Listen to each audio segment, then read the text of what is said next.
बिस्मिल्लाहिर्रहमानिर्रहीम। अस्सलाम वालेकुम डियर स्टूडेंट्स। आज हम केमिस्ट्री क्लास 10 न्यू बुक 2026 यूरो नंबर 14 जो हमने स्टार्ट किया हुआ है, इसका टॉपिक पढ़ेंगे 14.4। ये चौथा टॉपिक है और इस टॉपिक का नेम है इवेपोरेशन एंड बॉइलिंग। अब ये जो इवेपोरेशन एंड बॉइलिंग है, ये ऐसी दो टर्म्स हैं जिसके बारे में ना अक्सर स्टूडेंट्स को एक कन्फ्यूजन होती है कि ये दोनों सेम चीज़ें हैं। उसमें भी जो लिक्विड है वो गैस में चेंज हो रहा है, वेपोराइजेशन हो रही है, तो बॉइलिंग में भी ऐसा ही कुछ हो रहा होता है।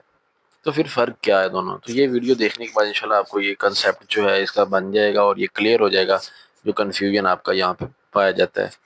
इसको सारा रीड करते हैं, साथ साथ जो बात मेन होगी उसको मैं स्पेशली अंडरलाइन कर दूंगा, और फिर आपने बुक साथ लेके बैठना है, पेंसिल हाथ में रख के बैठना है, ताकि आपको पता हो कि मैंने इस पूरे पैराग्राफ में से याद क्या करना है, कौन सा शॉर्ट क्वेश्चन इसमें बन सकता है। When water is taken in an open container at normal at external pressure, vapors start coming out of its surface silently and steadily।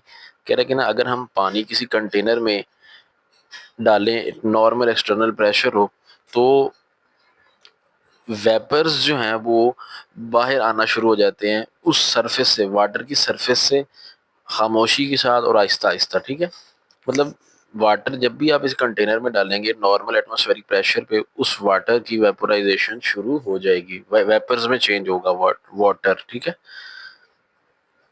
It is shown by the decrease in the level of water surface in an open container. तो आपको ना, जो open container जिसके अंदर आपने वो water put किया होगा, आपको उसमें वाटर का लेवल थोड़ा कम होता नजर आएगा, थोड़ा सा कम होगा। वो कम क्यों होगा? क्योंकि वो वेपर्स बन के, बुखारात बन के उड़ गया है। It is called evaporation.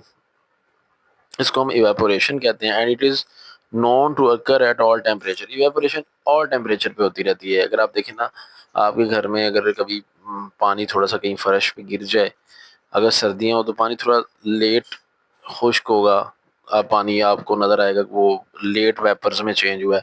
लेकिन गर्मियों में पानी गिरे तो फ़ौरन सूख जाता है। तो टेम्परेचर बढ़ने से इवेपोरेशन भी बढ़ जाती है ना।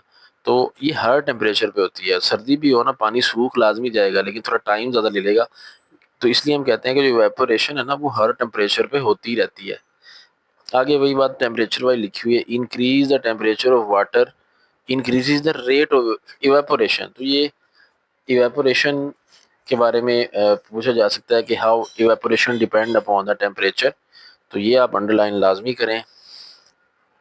Increase in the temperature of water increases the rate of evaporation. Why? Because the number of water molecule escaping the surface will increase। तो कितने मॉलिक्यूल सरफेस से escape करेंगे वो बढ़ जाते हैं जब आप टेम्परेचर को बढ़ाते हो। The temperature will keep on increasing until the gas will come at which stage will come at which the water molecule acquire a maximum value of kinetic energy while in a liquid state। कह रहे एक वक्त आएगा कि ना, liquid state में जितने भी जो वाटर के मॉलिक्यूल्स हैं वो मैक्सिमम काइनेटिक एनर्जी गेन कर लेंगे। The heat which is provided at this stage would be utilised to change the liquid water into gaseous state while keeping the temperature of water constant. ये हम topic पीछे पढ़ चुके हैं। जब हम वाटर को हीट करते हैं तो वाटर जो है उसका टेम्परेचर बढ़ता है, लेकिन जब वाटर का बॉइलिंग पॉइंट आ जाता है 100, तो 100 डिग्री सेंटीग्रेड पे टेम्परेचर कांस्टेंट हो जाएगा। फिर उस वक्त जो हीट होगी वो सारी की सारी हीट वाटर की स्टेट को चेंज करती है गैस में। तो फिर उस पॉइंट पे जो है वाटर सारा गैस में चेंज होगा, गैसीय स्टेट में चला जाएगा, लिक्विड गैस स्टेट में चेंज हो जाएगी, लिक्विड स्टेट गैस स्टेट में चेंज हो जाती है। अब उसके बाद this stage is called boiling. इसको हम बॉइलिंग कहते हैं। The whole process is being carried out at constant atmospheric pressure. तो ये जो टोटल पैराग्राफ हमने अभी तक रीड किया है, इवेपोरेशन की डेफिनेशन मैं ऑलरेडी पिछली वीडियोस में बता चुका हूँ। The change of liquid into gas phase is called evaporation and it continues eight all temperature. तो ये डेफिनेशन अगर आपने पिछली वीडियोस नहीं देखी, नहीं लिखी हुई, तो आप लिख लें। दोबारा मैं बोल रहा हूँ, the changing of liquid into gas phase is called evaporation and it continues at all temperature। ये डेफिनेशन आप लिख लेंगे।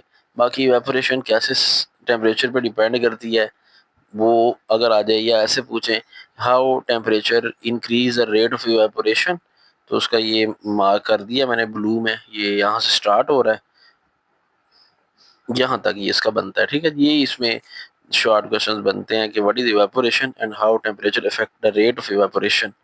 अब ये मेन क्वेश्चन जो है वो है difference between evaporation and boiling. अब मुझे मैंने बात की थी स्टार्ट में कि इवेपोरेशन और बॉइलिंग में स्टूडेंट को एक कन्फ्यूजन होती है, वो ये डिफरेंस पढ़ने के बाद इंशाल्लाह आपकी दूर हो जाएगी। इवेपोरेशन में देखिए पहला पॉइंट क्या है, it is a surface phenomena, it occur slowly and only at the surface of liquid. अच्छा, इसमें देखिए अब ये आपको ना एग्जांपल से मैं समझाता हूँ इन दोनों का फ़र्क क्या है। बिलफर्ज ये मेरे पास एक कंटेनर है, टेढ़ा सा मैंने बना लिया है क्योंकि मैं माउस से बना रहा हूँ। ये ना इसके अंदर ये वाटर के मॉलिक्यूल्स हैं, ठीक है, ये लेट इसके अंदर ये वाटर मॉलिक्यूल्स हैं, ठीक है।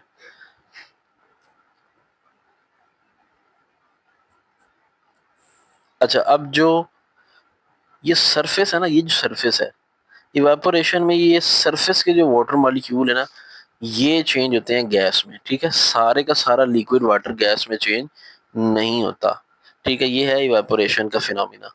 लेकिन बॉइलिंग में क्या होता है, बॉइलिंग वो फिनोमिना जिसमें ये होल वाटर, ये सारा जो वाटर है, ये सारे का सारा वाटर, अब मैं इसका कलर चेंज कर देता हूँ।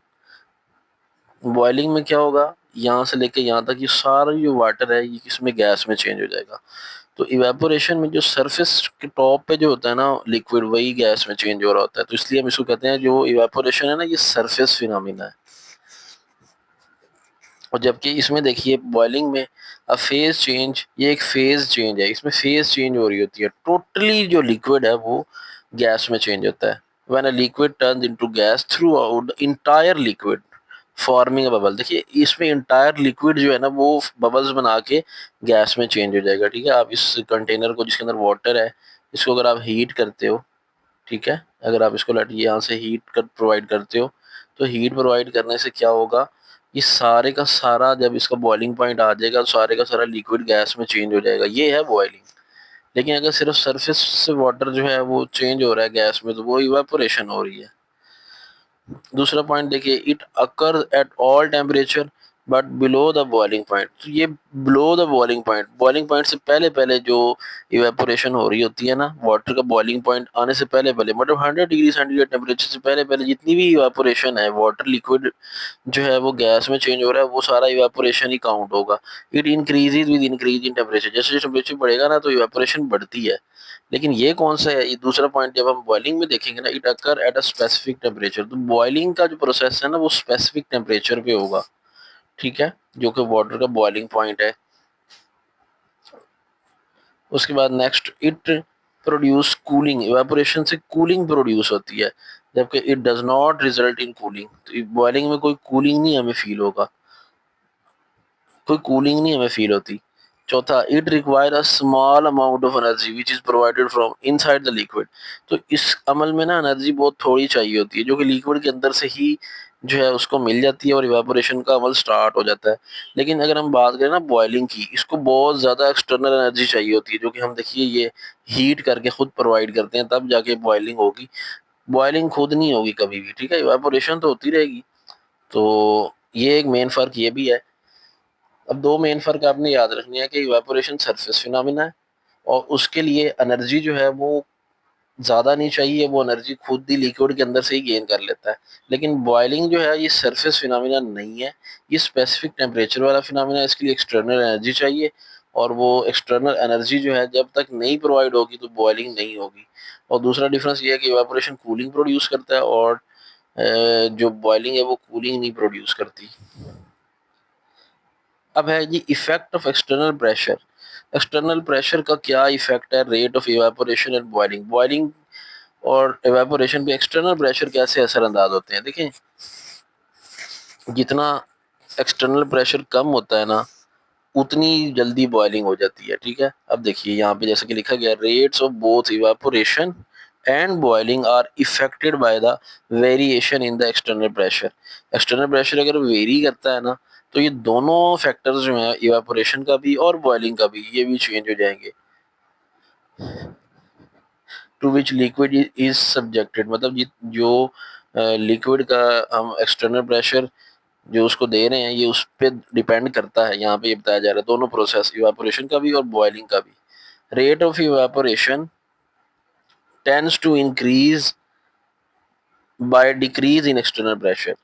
तो देखिए जितना जितना एक्सटर्नल प्रेशर कम होगा ना उतना ही जल्दी इवापोरेशन होगी, रेट ऑफ इवापोरेशन बढ़ जाएगा। तो ये बड़ा इंपॉर्टेंट पॉइंट है, इसको आपने अंडरलाइन करना है।